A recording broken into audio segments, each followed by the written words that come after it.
Hey guys, MJS back again. I want to talk about how important it is to be able to change and adapt, and even more so, how if you're able to do that and take it one step further and actually, be, very welcoming to new things and adapting to certain situations, and not just going, with the flow that you've been living, in the past. It's definitely going to benefit you, and you're going to have a lot more success. So the reason that I think about this topic is because I know a lot of, we'll say, like, older people. So I'm 23, and I know a lot of older people, and it's just very interesting to me to see how different people of different, upbringings, demographics, and, current ages, how everybody acts, how everybody thinks about different things, morals, and, just the way they conduct themselves, the things that they value.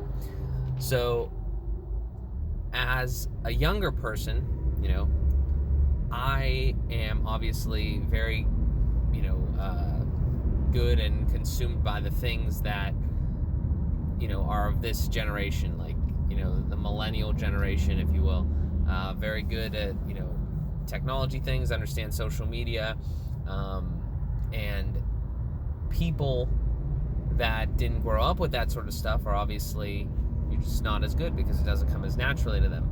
But at the same time, there are people that are of the, we'll say, baby boomer generation that have adapted well to it, and found some interest in it, and just kind of took off with it and wanted to learn more about it, use it, and stuff like that. So it's definitely possible, but you have to want to do it. There's so many things that I've learned recently that it's basically impossible to get people to do things they don't really want to do. I mean, I think you kind of waste your time. If somebody doesn't want to change or want to get better, and you're somebody who wants to make people better, I don't know if it's really worth your time to try to, force them to make themselves better if they don't want to do that, because I don't know if it's going to happen. But there's a lot of people that do want to get better, and, and there's nothing wrong with either. It's just, there's no right way. There's just, right for you. So that's kind of where I'm at on that. And this is more of like a kind of a discussion. I mean, I haven't,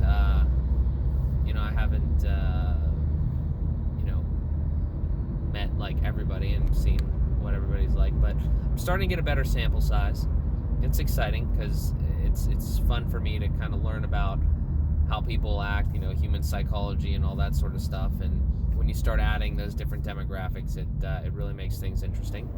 So, but main point though, and kind of a goal that I'm setting for myself, and I would direct this at anybody, who is like around my age or even younger. As you grow up, stay young at heart and mind. Now, I don't have the experience of being, like a 50 or 60-year-old person in 2019. But, when I get to that point, I hope to be as receptive to new ideas and possible things that I could, change and make myself better, because that's what it's about. This is again brought up because two big things. I had a meeting and I did a social media talk yesterday with some older real estate agents, and and I was talking about it and kind of like saying some strategies and stuff like that, and you could tell like they wanted to get better, but obviously it just doesn't come as naturally because it didn't, they didn't grow up with that sort of stuff, and it's just a big change. So it's just, super interesting in that regard. And the other thing too is I was thinking, just as a general question that I was going to do some research on, at what point generally do you stop being able to change in a way? Like, there's got to be a point, like around maybe like 35, where pretty much your values and everything and the way you conduct yourself and stuff like that, it's pretty much set. Because I would say that a lot of like older people are kind of living at that age. Like, they're not really changing. They're not taking into the new ways of thinking or new like technology and stuff like that. It gets harder after a certain point. So I don't know. Those are just some quick thoughts, but as always, let me know what you think, and I'll talk to you next time.